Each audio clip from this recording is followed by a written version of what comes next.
So section 12.1 looks at sequences. So we're going to do a little introduction here. So let's see. A sequence is an infinite list of numbers with terms. We start out with a sub 1, a sub 2, a sub 3, a sub n, etc. So here in the first example, it says find the first 5 terms and then find the 100th term of each sequence. So the first sequence here, we have a sub n equals 2n minus 1.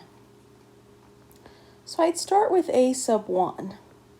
So that'd be 2 times 1 minus 1. Okay, so if I go to list my terms, 1. Let's see, what is a sub 2? 2 times 2 minus 1, 3. A sub 3. So I think I can see the pattern here. It looks like I'm getting odd numbers.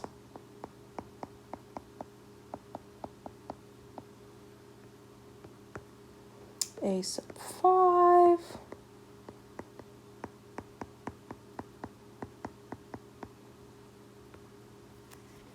Okay, so there are the first 5 terms. What about the 100th term?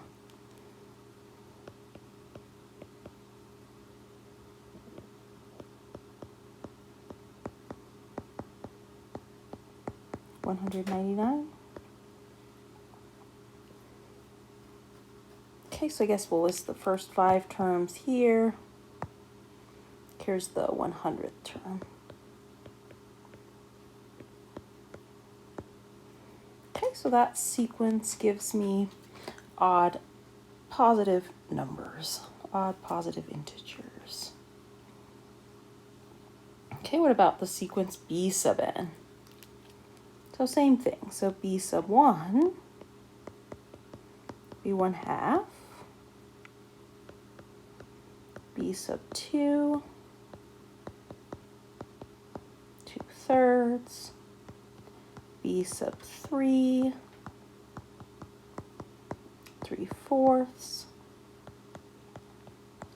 b sub 4, 4/5,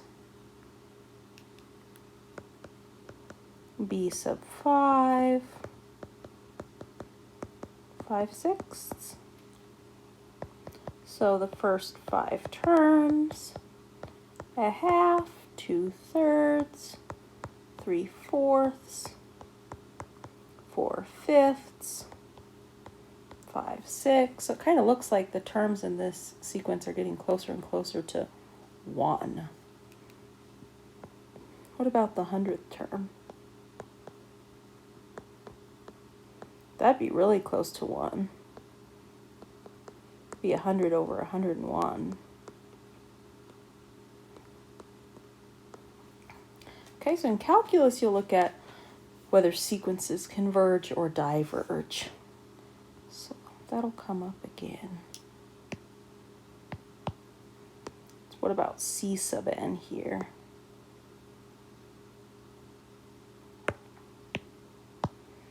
Okay, so let's see, this sequence has exponents. -1 to the 1, that's -1. Okay, so my terms, let's see, looks like I'm going to be alternating in sign.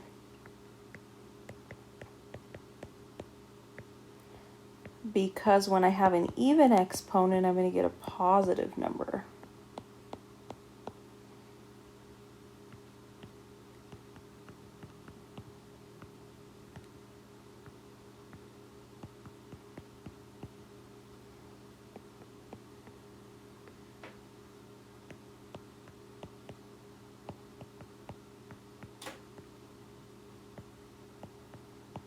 So what is that, 1/16?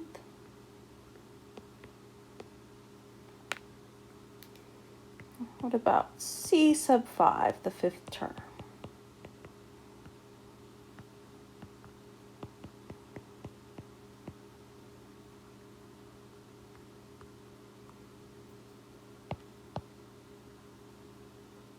There are the first 5 terms. What about the 100th term, C sub 100?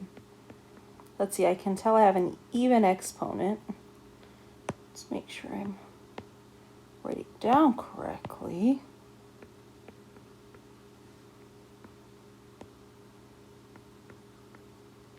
Okay, except I don't know what 2 to the 100th is, so I'd leave this as 1 over 2 to the 100th.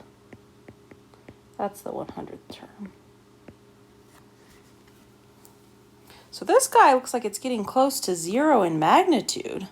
So if you look at these fractions, a half, a quarter, an eighth, a 16th, a 32nd, 1 over 2 to the 100th is going to be a tiny fraction. So it looks like we're getting close to 0, but alternating in sign. So like something like this. It's kind of interesting. Like I said, that's something you'll explore more in calculus.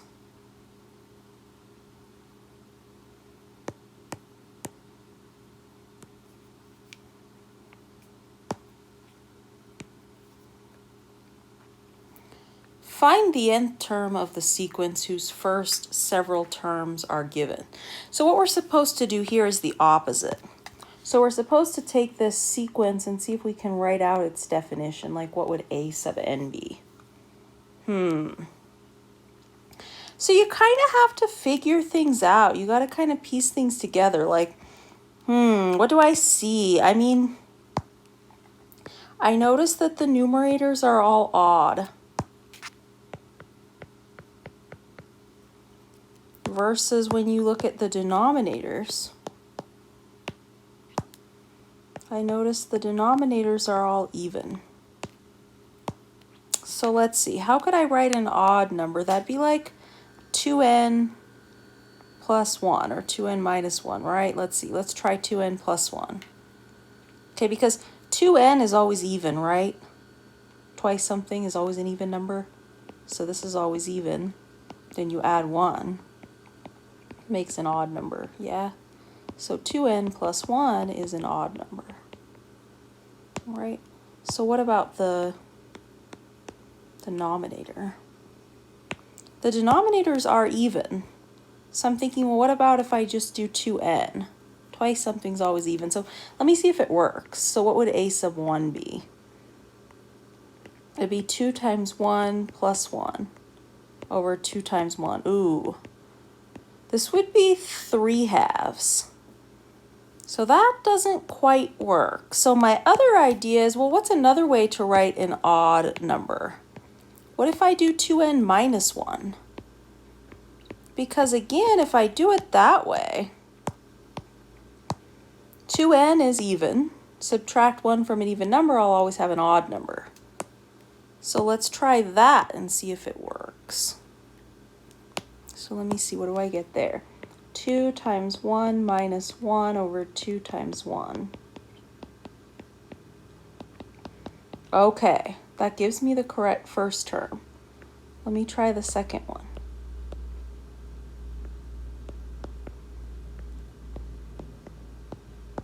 Two times 2, 4, 3/4. Okay, yes.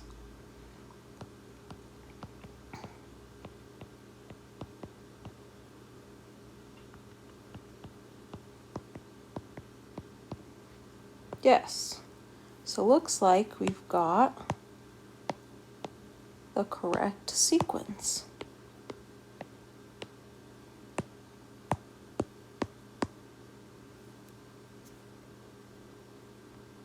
Okay, so what's next?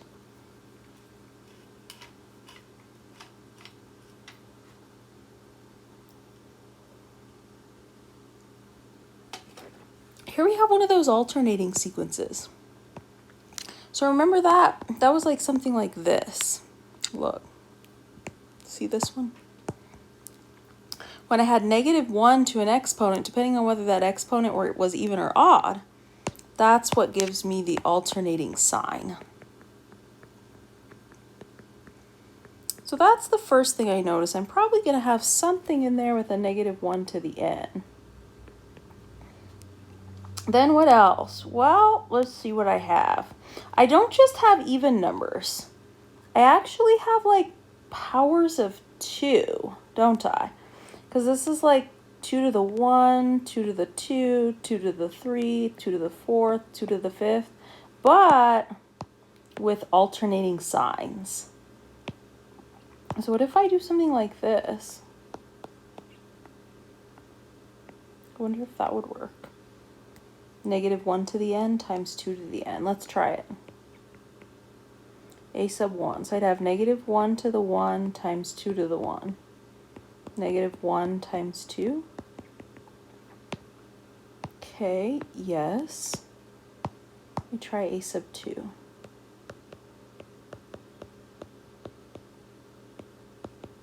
-1 to the 2 is +1. +4.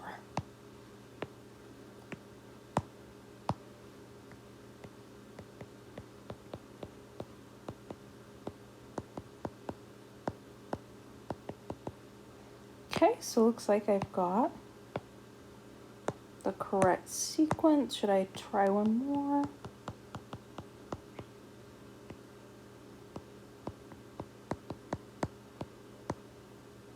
Oh, 2 to the 4th is 16. Okay. Yes. So, make sure I box my answer.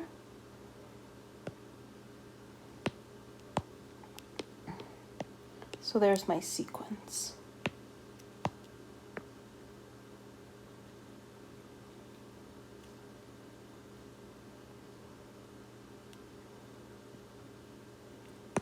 Find the first 5 terms of the given sequence. Okay, so this is the same thing we were doing before. This sequence has a special kind of name.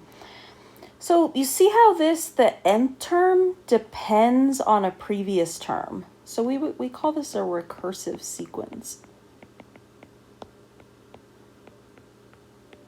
So like, I don't just need to know the value of n. I need to know the value of a sub n minus 1. So let's see how to write this. So a little definition, the value of the nth term depends on an earlier term. Okay, in this case, a sub n depends on the value of a sub n minus 1. Okay, but other than that, I mean, it's the same thing. So if I want the first 5 terms, well, first term, a sub 1,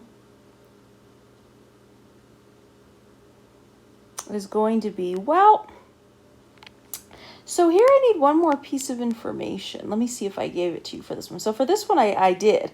So I actually left out a piece of information because look what happens here. When I'm stuck, when I start this, I'm stuck because I have 3, but then what the heck do I put here for a sub n minus 1? Okay, so I have to give you one more piece of information. So for a recursive sequence, I have to give you the value of one of the terms, like of somewhere to start. So I should have included a value here. So let's say a sub 0 is, I don't know, 5. Okay, so then now I should be able to fill this in because I have 3. Then look, this is a sub 0, right? Because n is 1, so 1 minus 1 is 0, plus 2. So look, we know the value of a sub 0. That's a piece of information I had to give you. Okay? So 21. Okay, so let's see, does that make sense? So now when I go to find a sub 2, that's 3 times a sub 1 plus 2. So a sub 1 is this one.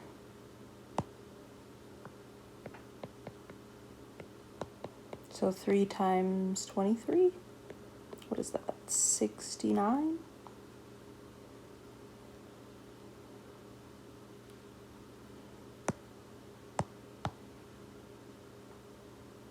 These numbers are going to get pretty big. It's the same thing though, we just keep going. So let's see, so a sub 3 is 3 times a sub 2 plus 2. A sub 2 is 69. 3 times 71. What is that? 213? I think so.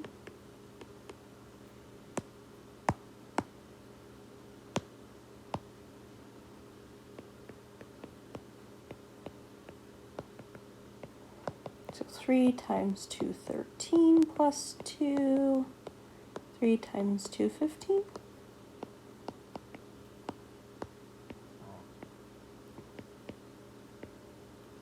That right? It looks like it.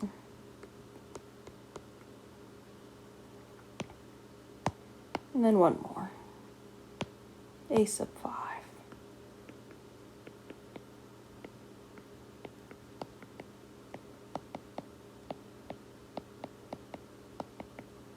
So what is 3 times 6? 47.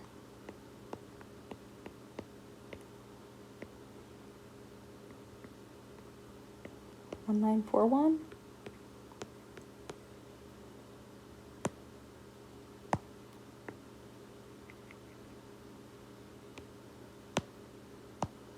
Okay, so there are the first 5 terms.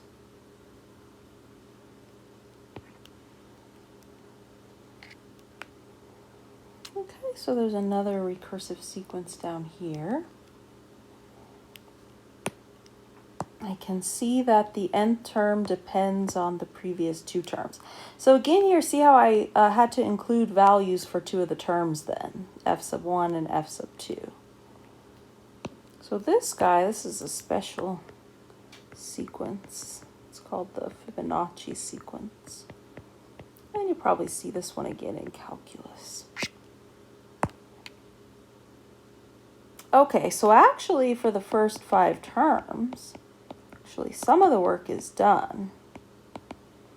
First 2 are 1, 1. So the next one I need is f sub 3. So that's f sub 2 plus f sub 1, which is 1 plus 1, which is 2. Then f sub 4 is f sub 3 plus f sub 2. So let's see, 2 plus 1. F sub 5 is f sub 4 plus f sub 3. 3 plus 2 is 5. It's the first, I forgot one in the list. Let me see what we have. Here's f sub 1 and f sub 2. F sub 3, f sub 4 was 3, and f sub 5 was 5. So there are the first 5 terms.